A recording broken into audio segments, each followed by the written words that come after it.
हर हर महादेव। मेरे YouTube channel पूजा भक्ति vlog में आपका स्वागत है। तो मैं शिव पुराण में आज पहली संहिता पढ़ने जा रही हूँ। इससे पहले मेरी वीडियो को लाइक करें और चैनल को सब्सक्राइब करें। जिन लोगों ने अभी सब्सक्राइब नहीं किया है तो पहले वो मेरे चैनल को सब्सक्राइब करें, फिर शिव महापुराण का डेली पाठ सुनें।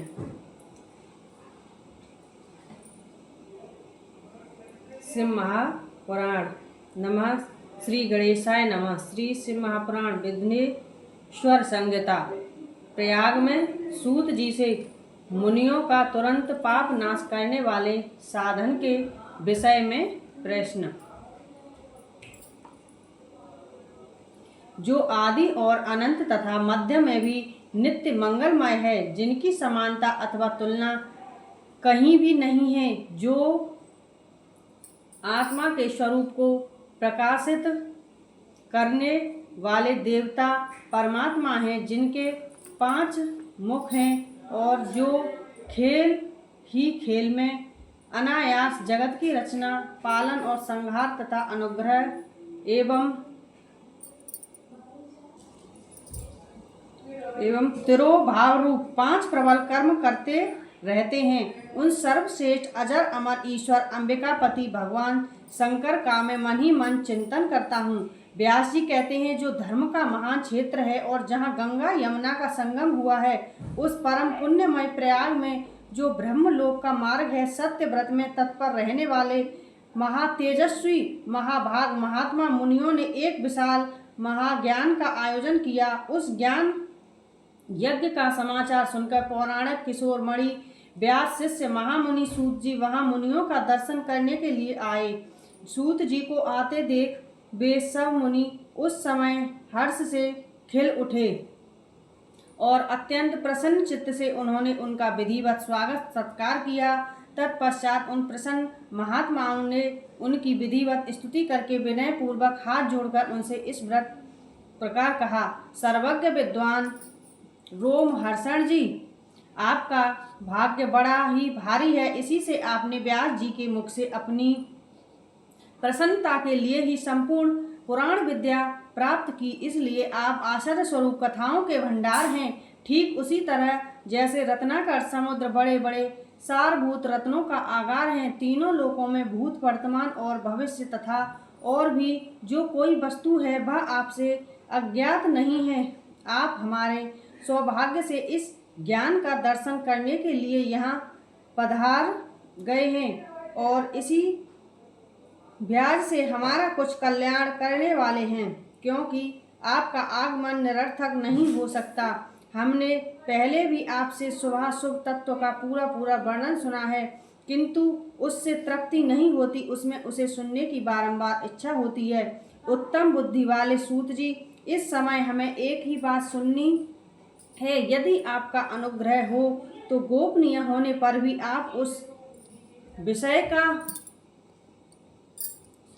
वर्णन करें। घोर कलयुग आने पर मनुष्य पुण्य कर्म से दूर रहेंगे, दुराचार में फंस जाएंगे और सबके सब सत्य भाषण मुँह फेर लेंगे, दूसरों की निंदा में तत्पर होंगे, पराये धन को हड़प लेने की इच्छा करेंगे, उनका मन पराई स्त्रियों में आसक्त होगा तथा वे दूसरे प्राणियों की हिंसा किया करेंगे, अपने शरीर को ही आत्मा समझेंगे, मूढ़ नास्तिक और पशु बुद्धि रखने वाले होंगे, माता पिता से द्वेष रखेंगे, ब्राह्मण लोभ रूपी ग्राह के ग्रास बन जाएंगे, वेद बेचकर जीविका चलाएंगे, धन का उपार्जन करने के लिए ही विद्या का अभ्यास करेंगे और मद से मोहित रहेंगे, अपनी जाति के कर्म छोड़ देंगे, प्राय दूसरों को ठगेंगे, तीनों काल की संध्या पासना से दूर रहेंगे और ब्रह्म ज्ञान से शून्य होंगे। समस्त क्षत्रिय भी धर्म का त्याग करने वाले होंगे, कुसंगी पापी और व्यभिचारी होंगे, उनमें शौर्य का अभाव होगा, वे कुत्सित चौर्य कर्म से जीविका चलाएंगे, शूद्रों का सा बर्ताव करेंगे और चित्त काम का किंकर बना रहेगा। वैश्य संस्कार भ्रष्ट स्वधर्म त्यागी, कुमार्गी, धनोपार्जन परायण तथा नाप तोल में अपनी कुत्सित वृत्ति का परिचय देने वाले होंगे। इसी तरह शूद्र ब्राह्मण के आचार में तत्पर होंगे। उनकी आकृति उज्जवल होगी, अर्थात वे अपना कर्म धर्म छोड़कर उज्जवल वेशभूषा से विभूषित हो व्यर्थ घूमेंगे। वे स्वभाव ही अपने धर्म का त्याग करने वाले होंगे। उनके विचार धर्म के प्रतिकूल होंगे। वे कुटिल और द्विज निंदक होंगे। यदि धनी हुए तो कुकर्म में लग जाएंगे, विद्वान हुए तो विवाद करने वाले होंगे।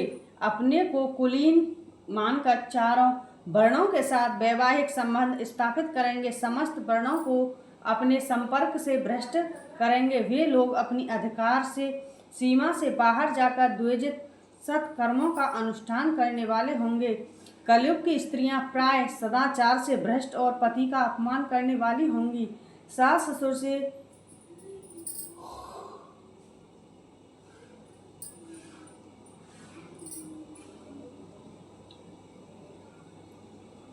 ससुर से द्रोह करेंगी, किसी से भय नहीं मानेंगी, मलिन भोजन करेंगी, कुत्सित हाव भाव में तत्पर होंगी। उनका शील स्वभाव बहुत बुरा होगा और वे अपने पति की सेवा से सदा ही विमुख रहेंगी। सूत जी, इस तरह जिनकी बुद्धि भ्रष्ट हो गई है, जिन्होंने अपने धर्म का त्याग कर दिया है, ऐसे लोगों को इहलोक और परलोक में उत्तम गति कैसे प्राप्त होगी, इसी चिंता से हमारा मन सदा व्याकुल रहता है। परोपकार के समान दूसरा कोई धर्म नहीं है। अतः जिस छोटे से उपाय से इन सब के पापों का तत्काल नाश हो जाए, उसे इस समय कृपा पूर्वक बताइए, क्योंकि आप समस्त सिद्धांतों के ज्ञाता हैं। व्यास जी कहते हैं, उन भावित आत्मा मुनियों की यह बात सुनकर सूत जी मन ही मन भगवान शंकर का स्मरण करके उनसे इस प्रकार बोले। शिव पुराण का परिचय। सूत जी कहते हैं, साधु महात्माओं, आपने बहुत अच्छी बात पूछी है। आपका यह प्रश्न तीनों लोगों का हित करने वाला है। मैं गुरुदेव व्यास का स्मरण करके आप लोगों के स्नेहवश इस विषय का वर्णन करूंगा। आप आदर पूर्वक सुने। सबसे उत्तम जो शिव पुराण है वह वेदांत का सारस्वत है तथा वक्ता और श्रोता का समस्त पाप राशियों से उद्धार करने वाला है। इतना ही नहीं, वह परलोक में परमार्थ को वस्तु देने वाला है।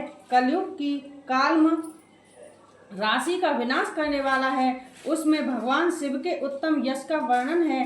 ब्राह्मणों धर्म अर्थ काम और मोक्ष इन चारों पुरुषार्थों को देने वाला है।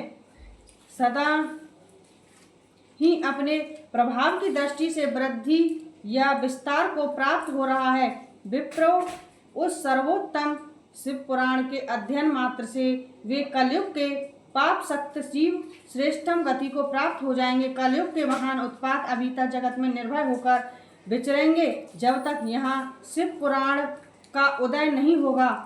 इसे वेद के तुल्य माना गया है। इस वेद कल्प पुराण का सबसे पहले भगवान शिव ने ही प्रयाण किया था। विद्वेष संहिता, रुद्र संहिता, विनायक संहिता, उमा संहिता, मात्र संहिता, एकादश रुद्र संहिता, कैलाश संहिता, शतरुद्र संहिता, कोट रुद्र संहिता, सहस्त्र कोट रुद्र संहिता, 22 संहिता, धर्म संहिता। इस प्रकार इस पुराण के 12 भेद या खंड हैं। ये 12 संहिताएं अत्यंत पुण्यमयी मानी गई हैं। ब्राह्मणों, अब मैं उनके श्लोकों की संख्या बता रहा हूँ, आप लोग वह सब आदर पूर्वक सुने। विद्वेष संहिता में 10,000 श्लोक हैं। रुद्र संहिता, विनायक संहिता, उमा संहिता और मात्र संहिता, इनमें से प्रत्येक में 8-8 हजार श्लोक हैं। ब्राह्मणों, एका रुद्र संहिता में 13,000, कैलाश संहिता में 6,000, शतरूप संहिता में 3,000, कोट रुद्र संहिता में 9,000, सहंस कोट रुद्र संहिता में 11,000, वायवी संहिता में 4,000 तथा धर्म संहिता में 12,000 श्लोक हैं। इस प्रकार मूल शिव पुराण की श्लोक संख्या 1 लाख है, परंतु व्यास जी ने उसे 24,000 श्लोकों में संक्षिप्त कर दिया है। पुराणों की क्रम संख्या के विचार से इस शिव पुराण का स्थान चौथा है।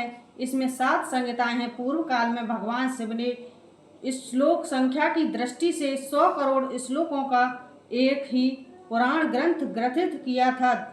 सृष्टि के आदि में निर्मित हुआ वह पुराण संहिता अत्यंत विस्तृत था।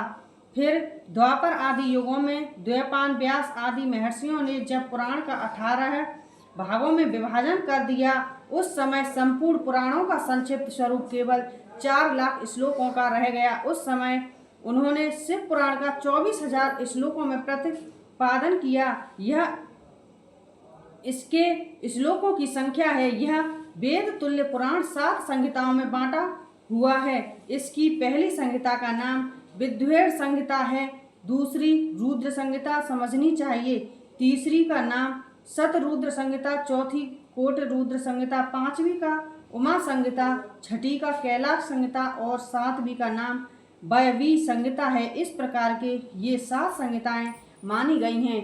इन 7 संहिताओं से युक्त दिव्य शिव पुराण वेद के तुल्य प्रमाणित तथा सबसे उत्कृष्ट गति प्रदान करने वाला है। यह निर्मल शिव पुराण भगवान शिव के द्वारा ही प्रतिपादित है। इसे शैव शिरोमणि भगवान व्यास ने संक्षेप में संकलित किया है।